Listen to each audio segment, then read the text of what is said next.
This week on To the Contrary. First, the face of human trafficking. Then, women enlist despite reports of sexual assault in the military.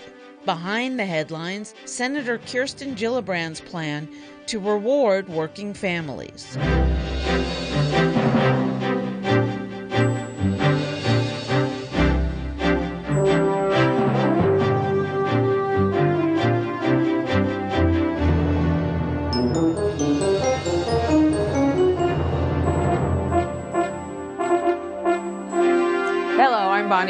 Welcome to the Contrary, a discussion of news and social trends from diverse perspectives. Up first, sex trafficking. I went to a party and I met this guy. He was nice and he was older. He led me to believe he was a boyfriend until I found out his real intentions. I was trafficked for 2 years.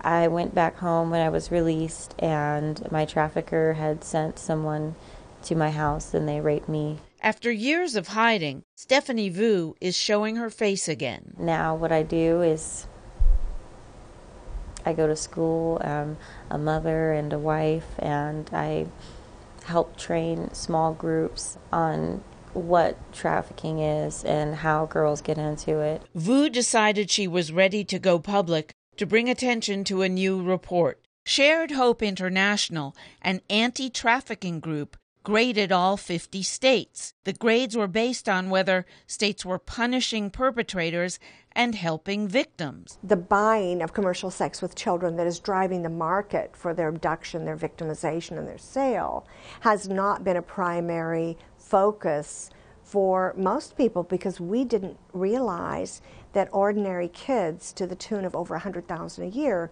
were being brought into the commercial sex world and being sold to ordinary men in the United States. Almost 3/4 received a C or below. But there is good news. More than half raised their grades over last year.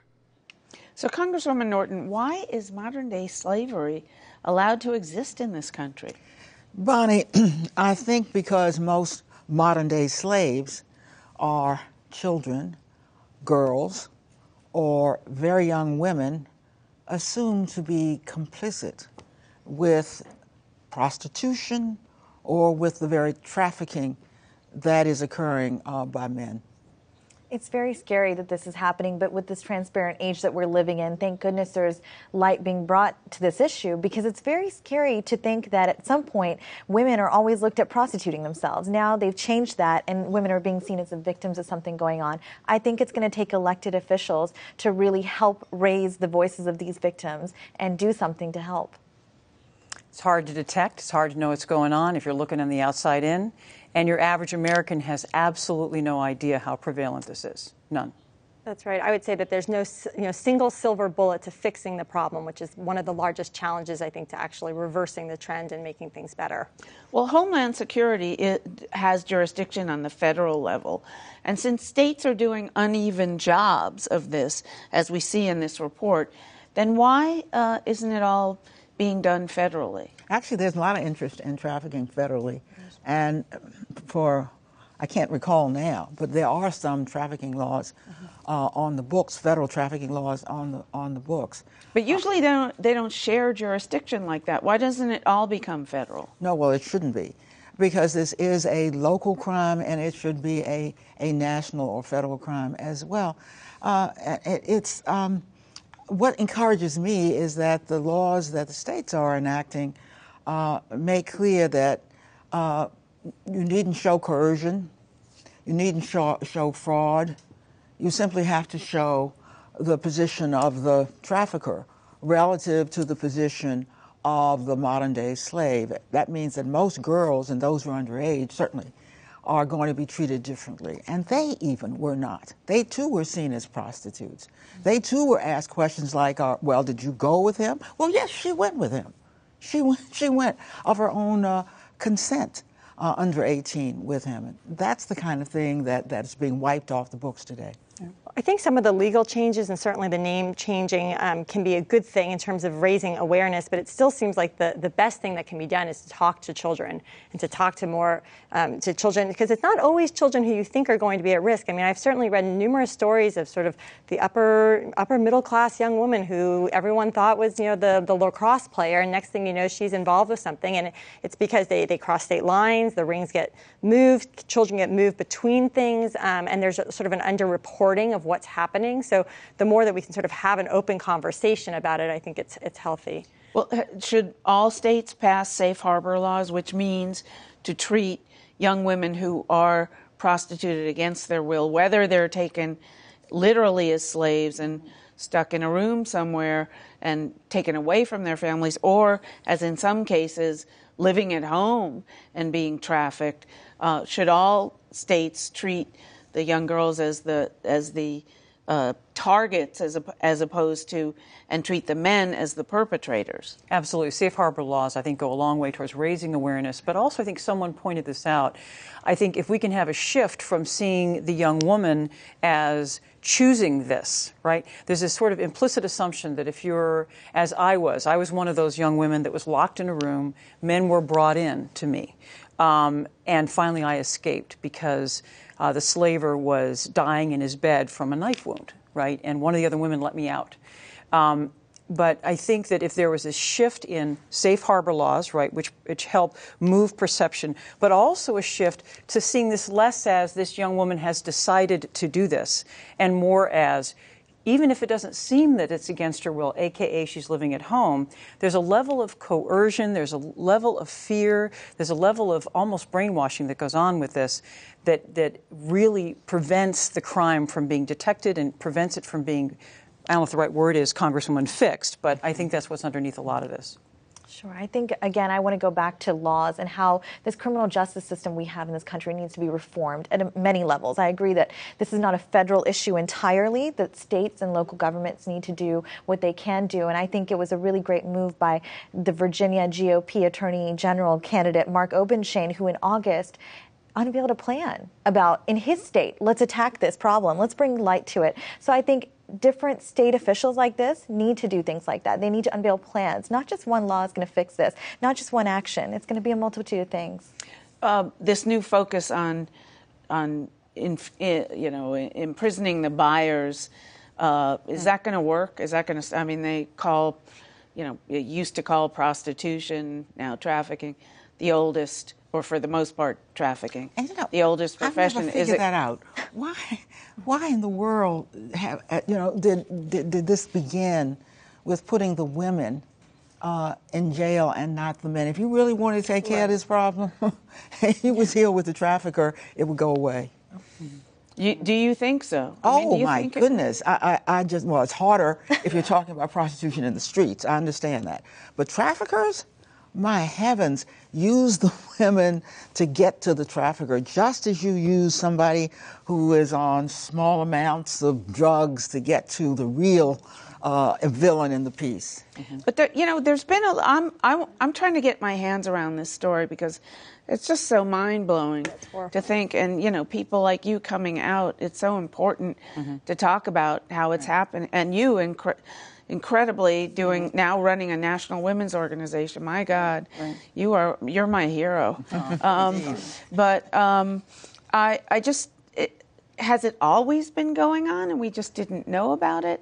Does changing it to trafficking from prostitution put a whole new light on it? It seems like in the last, I think has facilitated this, and we cannot forget that. Mm-hmm. That now you talked about under the wire, as it were. Much of this goes on where nobody could see it. And how are we going to get hold of it when you have worldwide internet? I'm not sure. Well, and I also do worry about using an unintended consequence of using the word trafficking is that it may make people think that this is a problem overseas, right? Not right here in your backyard. Prostitution is something that we do talk about in this country, and it may be that's more familiar, so it's something to consider. All right. Let us know what you think. Please follow me on Twitter at Bonnie or Bay or at To the Contrary. From sex trafficking to women in the military. This Veterans Day, sexual assault continues to be a problem in the military. But the risk is apparently not stopping women from joining. All 4 branches of the military say recruitment remains steady and women are signing up. It's hard to tell how sexual assault figures into women's decisions when they enlist. The economic benefits of a military career are very appealing in a sluggish economy. And the services run very effective recruitment ad campaigns. Recruiters tout all the advantages of signing up, but will only talk about sexual assault when asked. Critics say women may just not know what they're signing up for. So should recruiters be required to tell women and men? I mean, there's ironically just as much sexual assault against men as there is against women in the military anyway. Should they be required to tell recruits, hey, this is happening? I'll be honest, I'm not sure about that. Coming from a military family, ex-ROTC Ranger myself, I think my reaction to that is, because of course the reports, the increasing reports on military assault has not decreased the number of women that choose to enlist. We as women, sadly, expect nonsense to happen. I think the problem with the military is because it's a government entity and a government agency, one would hope and assume that it would be a more safe and controlled environment than other places that women go. So to be honest, Bonnie, having just said that, I guess they should. Yeah, but could I, normally, and these are the best advertisers and recruiters in the United States because they've been doing so since the beginning of time, the armed services. And normally, you put your best foot forward, you want to say, and by the way, there's a lot of sexual harassment going on in here, don't you want to join us? However, having said that, the best defense may be an offense. Do your normal recruiting and say, by the way, you may have heard about some sexual harassment that we're dealing with. Not harassment, assault. I mean, there Put is it a out difference. there. You may have heard that as in civilian life, there's rape and there are things that the difference is we're the military, and it's easier to take care of that in the military because it's part of the command of how a soldier must react. It's not a college campus. Put it out there as a part of your spiel. Do your spiel first, but then make sure that people know you're not giving them a spiel by telling them the whole truth. I'll agree to that end. I think it's really important that they bring light to it in some way, but they don't have to be defensive. What employer has to be defensive and come out and say, okay, we're going to defend ourselves about these accusations you've heard? The biggest thing here is that women are resilient. We're strong. And I think the biggest thing is that really when you're signing up for something, you don't think about the ugly part of it. You think I need to do what I need to do. And they're still signing up because they realize that in civilian life, they're not even 100% safe there. There's a difference, though. The point of Senator Gillibrand's work around this is in normal civilian life, in corporate America, if my boss raped me, I have an HR department, I have somebody I can go to. True. The problem in the military is there is no upward. And it's squashed, it's not reported. That's really the crux of the issue here. It's true. And I have a friend whose daughter joined the Navy last year and is a submariner, and I was thinking, I didn't say anything, but I was, that's kind of one of the worst places, stuck in a submarine for months at a time. Yeah, and I think there's certain things that you just can't get around, right? When you have gender-integrated training and you have young men and women in their late teens, early 20s, you have them in confined spaces for long periods of time, we may have to sort of rethink if this is a good environment for your child or for you as an individual. There's some real harsh realities that I think we have to talk about. It just may not be entirely fixable.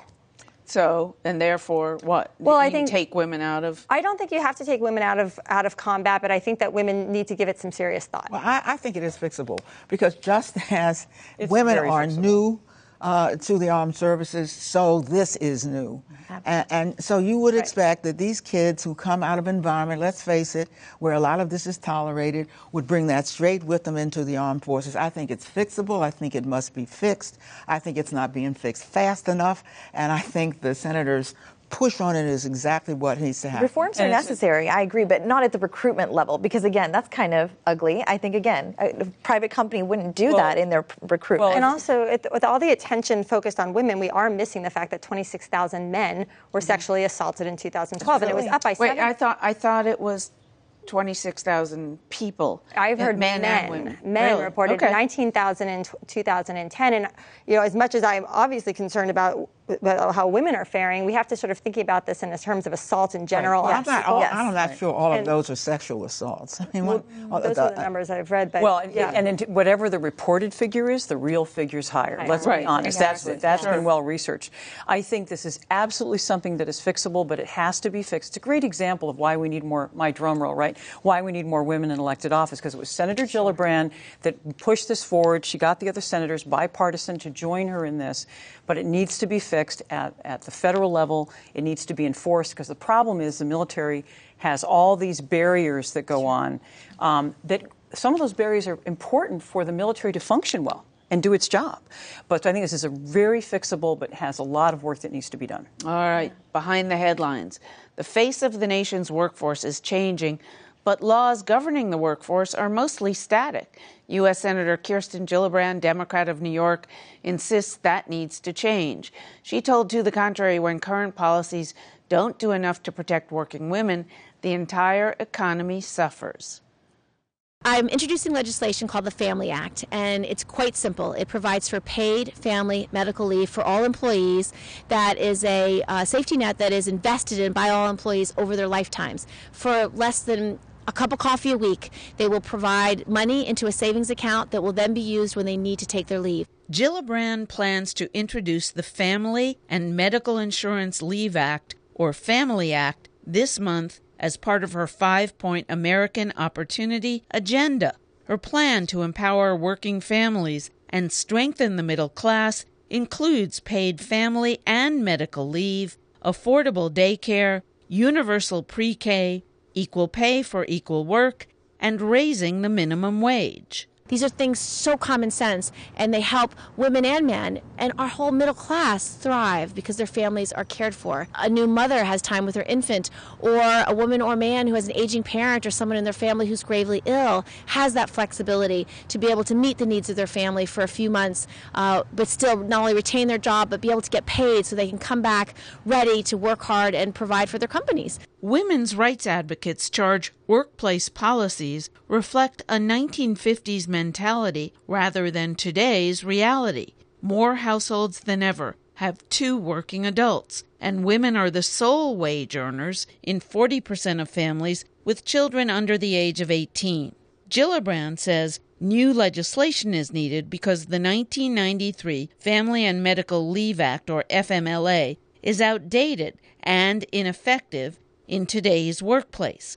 The Family Act would require employers and employees to contribute 0.2% of their salaries up to a little more than $4 each week. I want it to be an earned benefit for all American workers. That will make a difference for all companies. And I can tell you that companies like this, big and small businesses like it because they don't have to create a program. It's going to already be just like Social Security. Workers would receive 2/3 of their pay for up to 12 weeks of leave. It could be for their own or a family member's serious illness, the birth or adoption of a child, or an emergency involving a family member in the military. Gillibrand says some large companies already have paid leave plans. There's many forward-looking companies that have paid family medical leave. They just think it's an important benefit that they offer their employees because they want productive workers. They want a happy workforce. They want loyal employees, and that's what it actually creates for them. As a mother, Gillibrand knows firsthand the importance of the Family Act.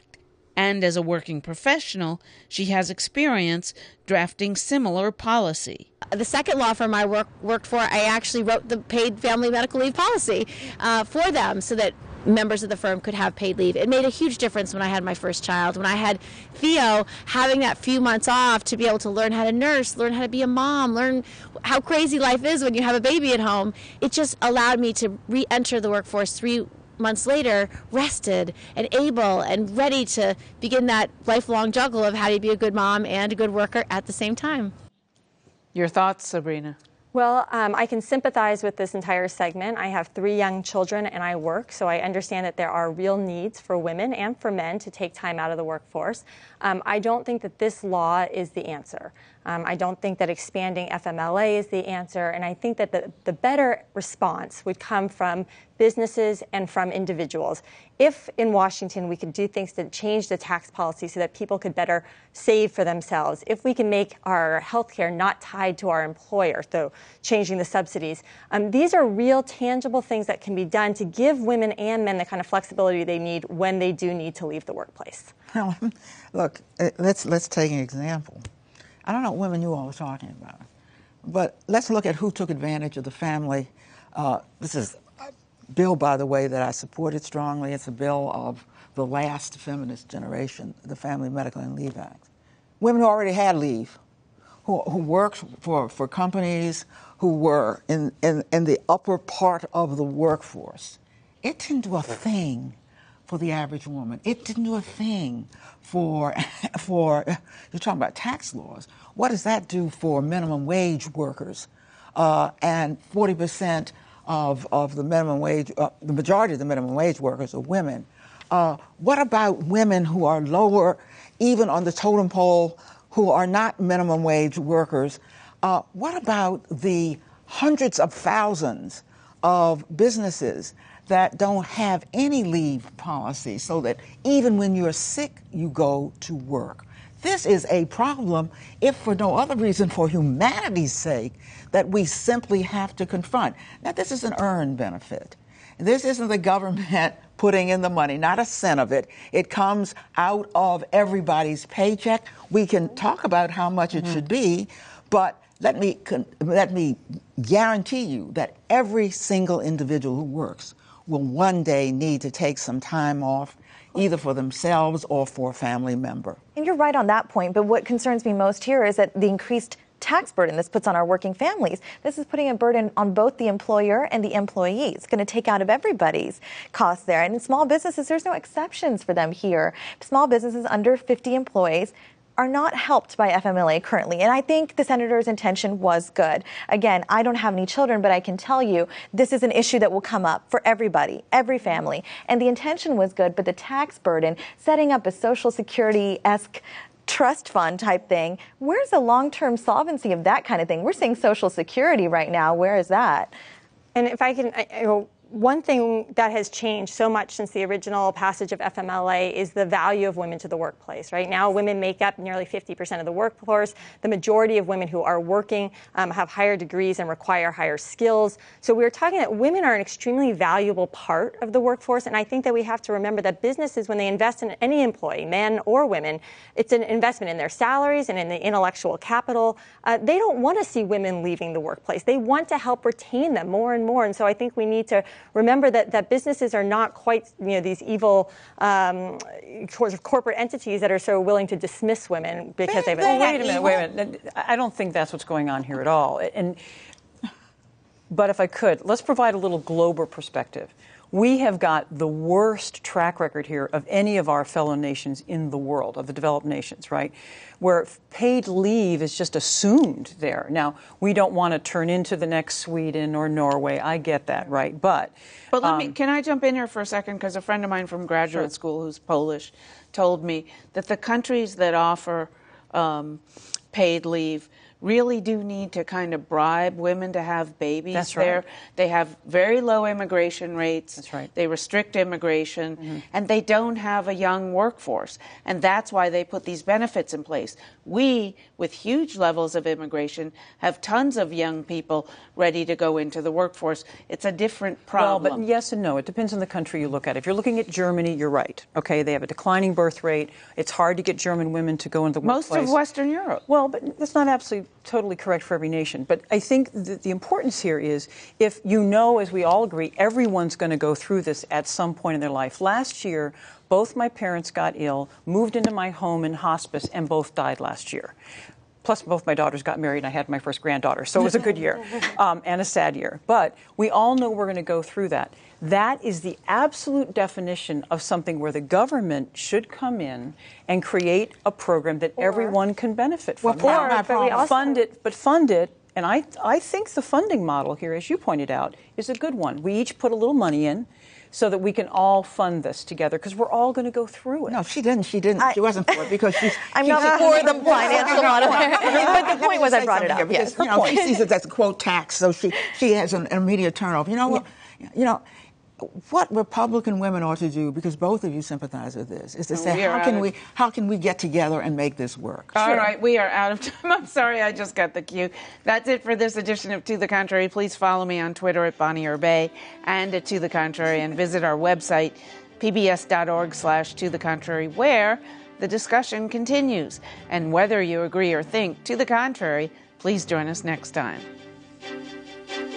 If you can't get the government to do it, and you can't do it yourself by self-funding it, well,